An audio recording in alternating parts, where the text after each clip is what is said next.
Hello नमस्कार साथियों। आज अपन स्टार्ट करते हैं फिर से टॉपिक की ओर बढ़ते हैं। भौतिक एवं रासायनिक परिवर्तन। भौतिक एवं रासायनिक परिवर्तन वेरी इंपॉर्टेंट टॉपिक है। भौतिक एवं रासायनिक परिवर्तन। रासायनिक परिवर्तन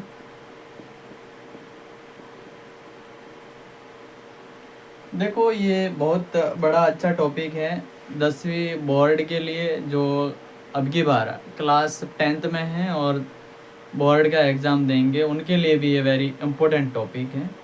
और जो करने का मतलब कंपटीशन एग्ज़ाम की तैयारी कर रहे हैं, उनको केमिस्ट्री पढ़ना है जीरो से, तो फिर जी हाँ बिल्कुल मेरे साथ बने रहिए। मैं आपको ज़ीरो से हीरो बनाने का टारगेट के साथ आपको पढ़ाऊँगा, बल्कि अपनी पढ़ाऊँगा अच्छे से, मेहनत से, शिद्दत से, लगन के साथ। तो पहले अपन बात करते हैं अपने टॉपिक के बारे में। तो भौतिक परिवर्तन है। कौन सा परिवर्तन है? भौतिक परिवर्तन है। भौतिक परिवर्तन क्या होता है? लिखना वह परिवर्तन जिसमें पदार्थ का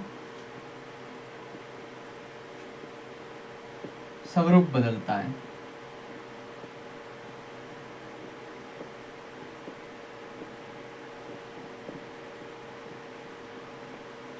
जैसे आकृति,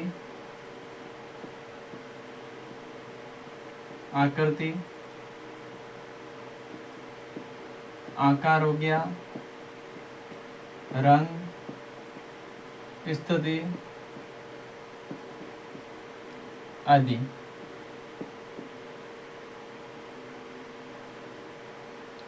स्थिति, अवस्था आदि। इसमें नया पदार्थ है वो नहीं बनता है। इसमें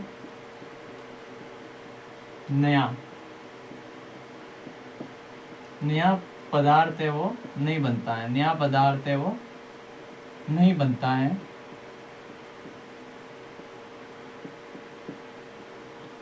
ये अस्थायी होते हैं। कैसे होते हैं? अस्थायी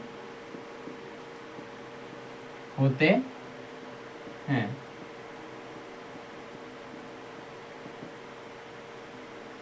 उदाहरण के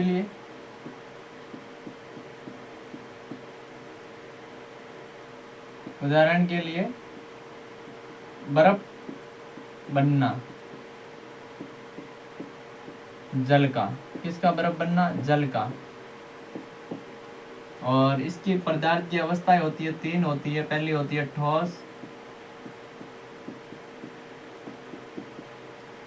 द्रव और गैस।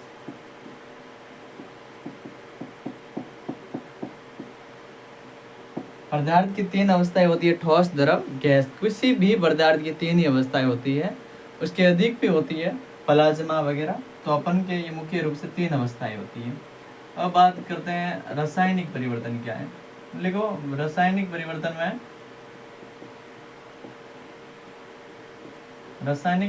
में वो है, देखो, वह परिवर्तन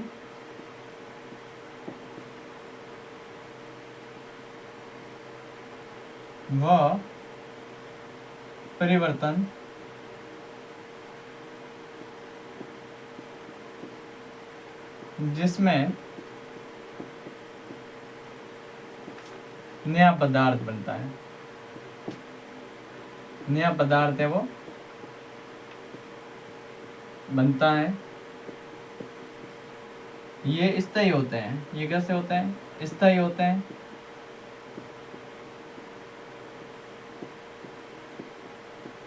सदैव बने रहते हैं। सदैव क्या होते हैं? बने रहते हैं।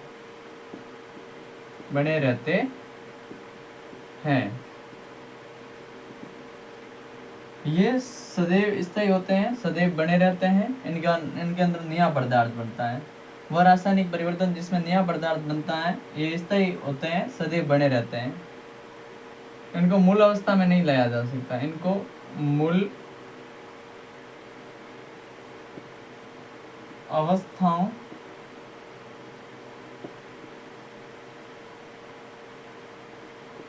में नहीं लाया जा सकता, इनको है वो मूल अवस्थाओं में नहीं लाया जा सकता।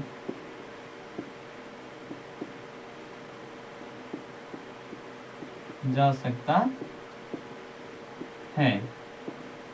इसके उदाहरण है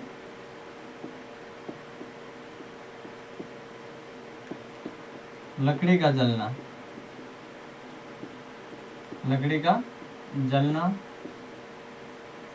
लकड़ी का जलना, दूध का दही, दूध का दही बनना।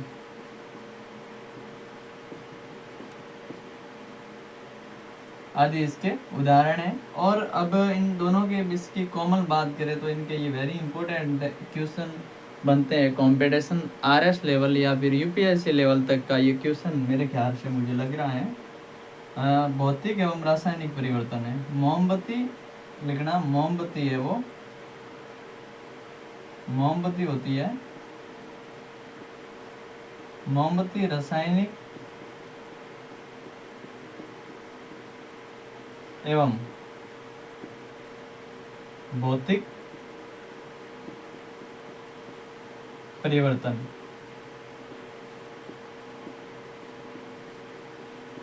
का उदाहरण है।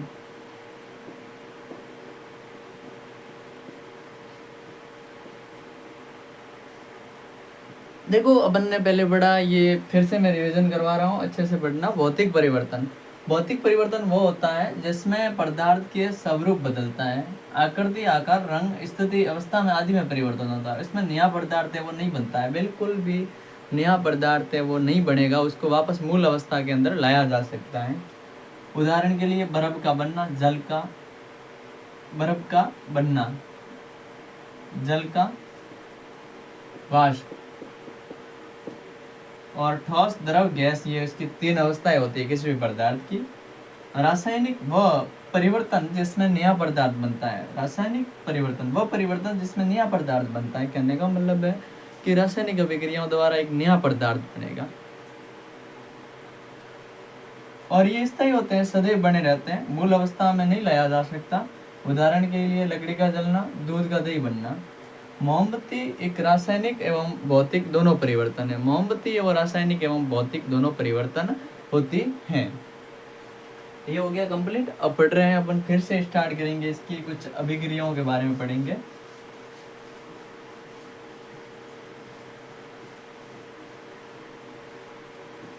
अभिक्रिया अब पढ़ेंगे।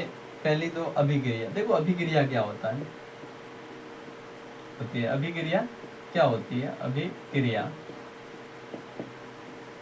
देखो, अभिक्रिया छोटी सी बात है, नॉर्मल सी बात है। अभिक्रिया क्या होती है उसके बारे में अपन डिस्कस से पढ़ेंगे, चर्चा कर रहे हैं। तो अभिक्रिया देखो, अभिक्रिया वो होती है जिसमें अभिकारक तत्व या यौगिक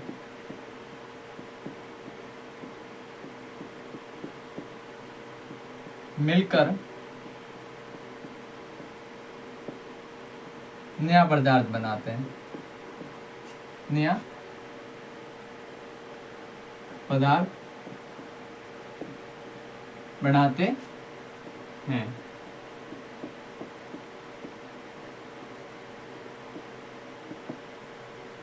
जैसे अभिकारक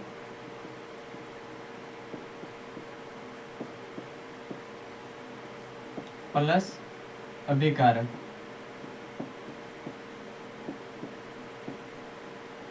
बराबर क्या बना,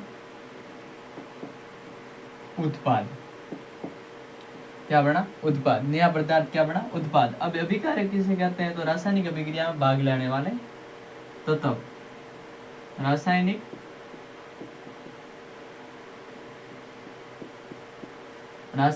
अभिक्रिया में भाग लेने वाले तत्व, रासायनिक अभिक्रिया में भाग लेने वाले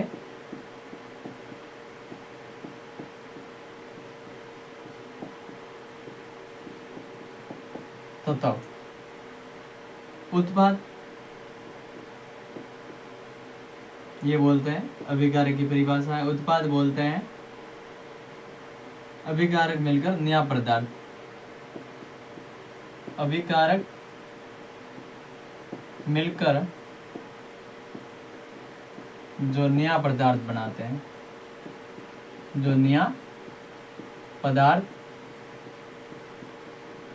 बनाते हैं, उसे क्या बोलते हैं? उत्पाद बोलते हैं। क्या बोलते हैं? उसे बोलते हैं उत्पाद। अब बात करते हैं पहली अभिक्रिया अपनी, संयोजन अभिक्रिया। कौन सी अभिक्रिया है? संयोजन अभिक्रिया। संयोजन का मतलब होता है जोड़ना। क्या मतलब होता है? जोड़ना।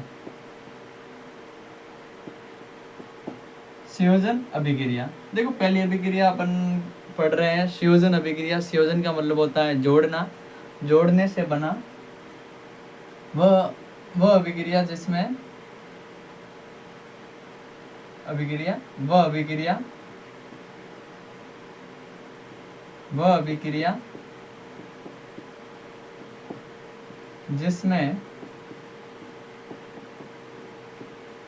अभिकारक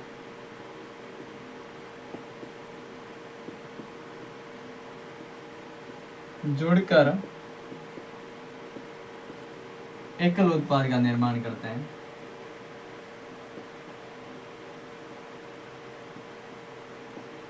एकल उत्पाद का निर्माण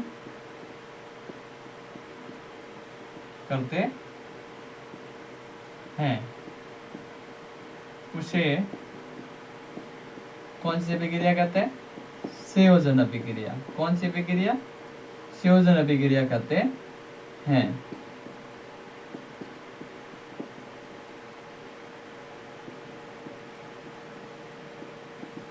इसका उदाहरण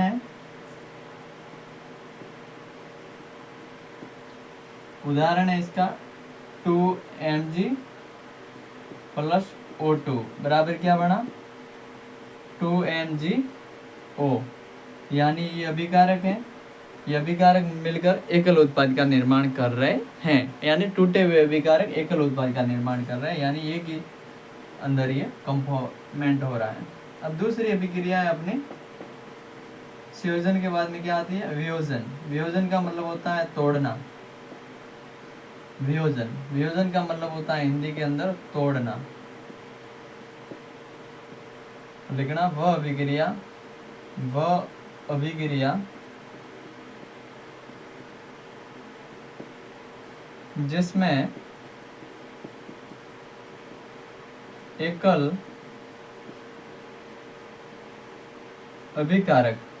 अभिकारक मिलकर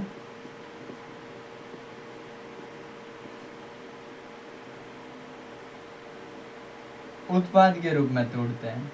उत्पाद के रूप में टूट जाते हैं। क्या हो जाते हैं? टूट जाते हैं। उसे क्या बोलते हैं? उसे वियोजन अभिक्रिया कहते हैं। वियोजन अभिक्रिया कहते हैं। या कहते हैं। इसका उदाहरण है 2Mg O, 2Mg plus O2, ये इसका है उदाहरण। देखो अपन ने पहले पढ़ा अभिकारक। अभिक्रिया क्या है? जिसमें अभिकारक मिलकर उत्पाद का निर्माण करते हैं, उसे क्या बोलते हैं? अभिक्रिया बोलते हैं। जैसे अभिकारक तत्व हो सकते हैं, उत्पाद हो सकते हैं, यौगिक हो सकते हैं अभिकारक में, फिर उत्पाद का निर्माण करते हैं। रासायनिक अभिक्रिया में भाग लेने वाले तत्वों को क्या बोलते हैं? अभिकारक बोलते हैं। क्या बोलते हैं? अभिकारक। अब बात करते हैं उत्पाद किसे कहते हैं, तो अभिकारक प्लस अभिकारक मिलकर जिस पदार्थ का निर्माण करते हैं उसे क्या बोलते हैं? उत्पाद बोलते हैं। क्या बोलते हैं? उत्पाद बोलते हैं। संयोजन का मतलब होता है हिंदी के अंदर क्या मतलब होता है? तोड़ना। क्या मतलब होता है? तोड़ना। संयोजन का मतलब होता है तोड़ना किसी भी बात को। तो फिर वह अभिक्रिया जिसमें अभिकारक, संयोजन का मतलब होता है जोड़ना, वह अभिक्रिया जिसमें अभिकारक जुड़कर, यानी संयोजन का मतलब होता है जोड़ना। वह अभिक्रिया जिसमें अभिकारक जुड़कर एकल उत्पाद का निर्माण करते हैं उसे बोलते हैं संयोजन अभिक्रिया। उदाहरण के लिए 2Mg plus O2, 2Mg O। और वियोजन, वियोजन का मतलब होता है तोड़ना। किसी भी चीज को तोड़ रहे हैं तो वह अभिक्रिया जिसमें एकल अभिकारक मिलकर उत्पाद के रूप में टूट जाते हैं उसे वियोजन अभिक्रिया कहते हैं। वियोजन अभिक्रिया का होता है उदाहरण है 2Mg O प्लस है, 2Mg प्लस O2 उत्पाद के रूप में टूट जाएगा। आई बात समझ में? तो फिर ये हो गया अपना रिपीट। किसी को शॉर्ट स्क्रीन लेना हो तो फिर ले सकते हो, मैं साइड में हो जाता हूँ जी। Thank you. अब मैं इसको मिटा रहा हूँ।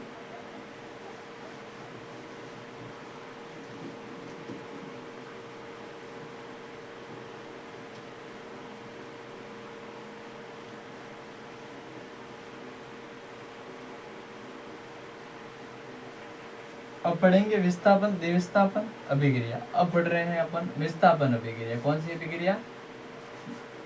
तीसरी अभिक्रिया है विस्थापन अभिक्रिया। कौन सी अभिक्रिया? विस्थापन अभिक्रिया। विस्थापन अभिक्रिया लिखो। वह अभिक्रिया, वह अभिक्रिया, वह अभिक्रिया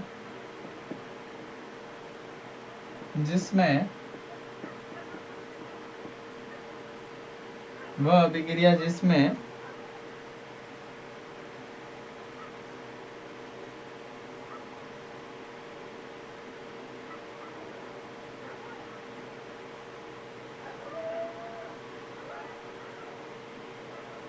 अभिकारक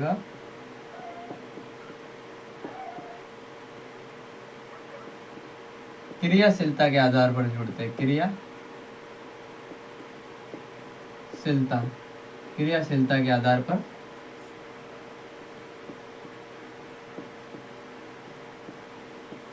अपना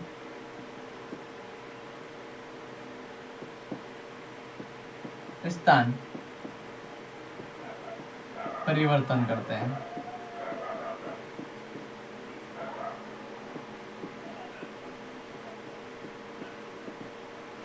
उसे विस्थापन अभिक्रिया कहते हैं।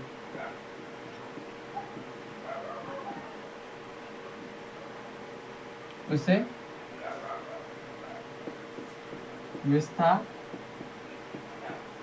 अभिक्रिया कहते हैं।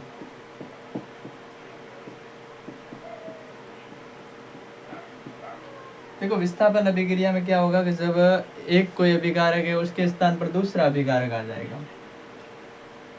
जैसे उदाहरण के लिए इसका उदाहरण देख लो, समझ लो, फिर नहीं भूलोगे। उदाहरण याद हो गया तो परिभाषा अपने आप याद हो जाती है। जैसे Fe प्लस CuSO4 यानी Fe फेरस है वो बहुत ही क्रियाशील है, तो फिर इसके आधार पर क्या आ जाएगा? FeSO4 प्लस Cu यानी इसका स्थान नहीं है वो इसने ले लिया और इसका स्थान है वो यहाँ हो गया। तो स्थान क्या हो गए? परिवर्तन हो गए। मैंने बताया था पहले कि क्रियाशीलता के आधार पर अपना स्थान है वो परिवर्तन करते हैं, उसे विस्थापन अभिक्रिया कहते हैं। अब पढ़ रहे हैं अपन द्विविस्थापन। द्विविस्थापन अभिक्रिया। द्विविस्थापन अभिक्रिया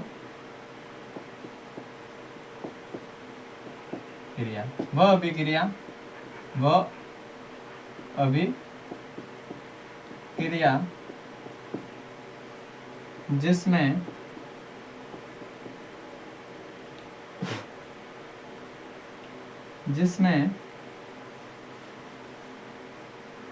वह अभिक्रिया जिसमें आयनों का आदान प्रदान होता है। आयनों का क्या होता है? आदान प्रदान होता है। आयनों का आदान प्रदान होता है। उदाहरण के लिए होता है उसे द्विविस्थापन अभिक्रिया कहते हैं। कौन सी अभिक्रिया कहते हैं? द्विविस्थापन अभिक्रिया कहते हैं। अब बात आई आयनों का, तो फिर उदाहरण है इसके लिए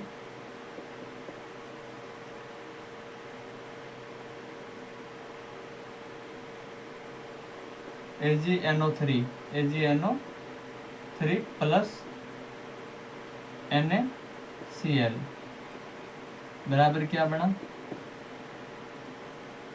AgCl प्लस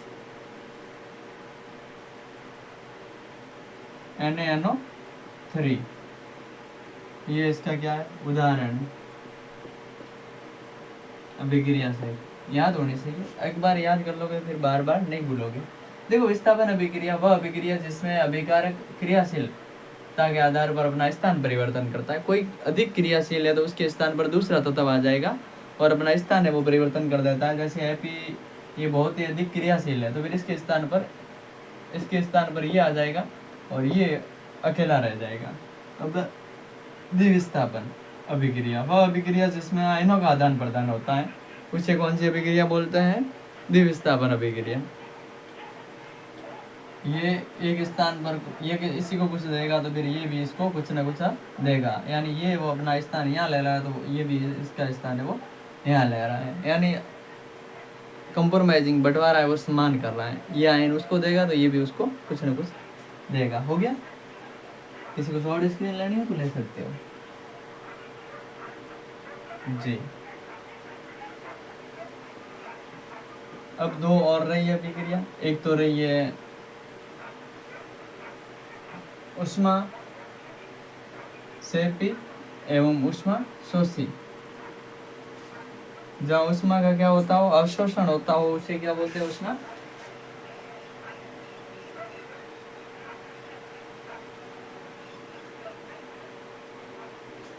ऊष्मा शोषी। पहली अभिक्रिया है अपनी, अपन पढ़ रहे हैं 4 पढ़ ली है, ये अभी 5वीं है। ऊष्मा शोषी कौन सी अभिक्रिया, ऊष्मा शोषी ऊष्मा शोषी अभिक्रिया।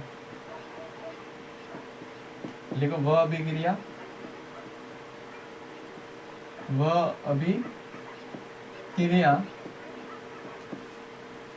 जिसमें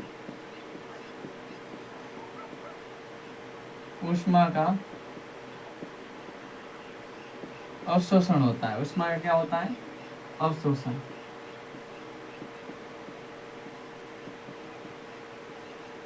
होता है, उसे ऊष्मा शोषी अभिक्रिया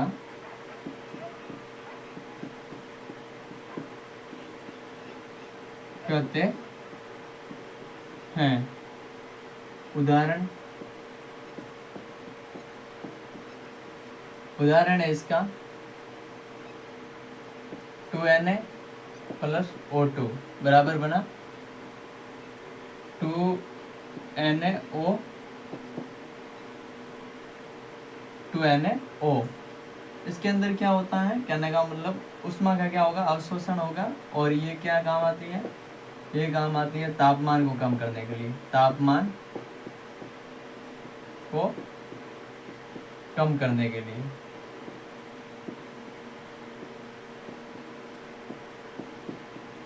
तापमान को कम कर लेने के लिए। और यूरिया को पानी में डालने पर, यूरिया को पानी के अंदर डालने पर ये क्या हो जाता है, पानी का ठंडा होना, ठंडा होना। अब 5वीं अपनी सट्टी रही है, उसको बोलते हैं ऊष्मा सेपी, ऊष्मा सेपी अभिक्रिया।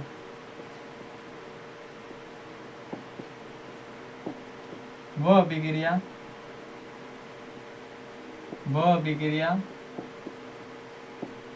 जिसमें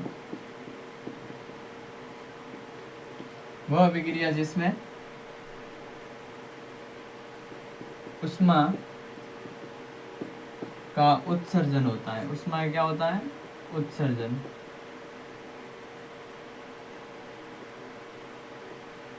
उत्सर्जन होता है, उसे क्या बोलते हैं, उसे बोलते हैं ऊष्मा सेपी अभिक्रिया, उसे बोलते हैं ऊष्मा सेपी अभिक्रिया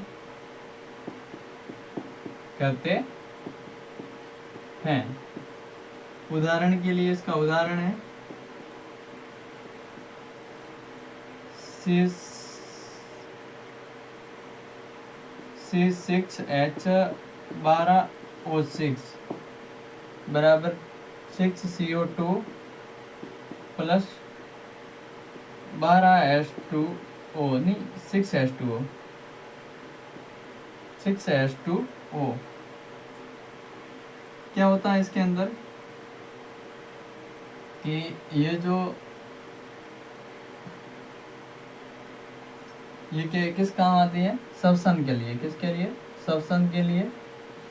और इसका क्या काम है? वर्मी कंपोस्ट में। इसका काम है वर्मी कंपाउंड, वर्मी कंपोस्ट में।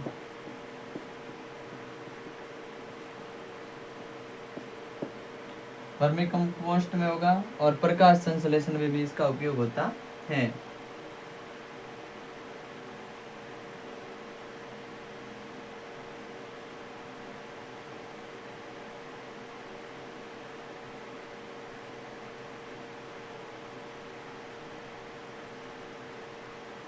और सीमेंट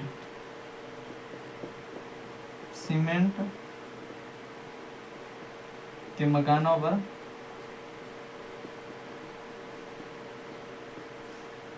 पानी छिड़कना।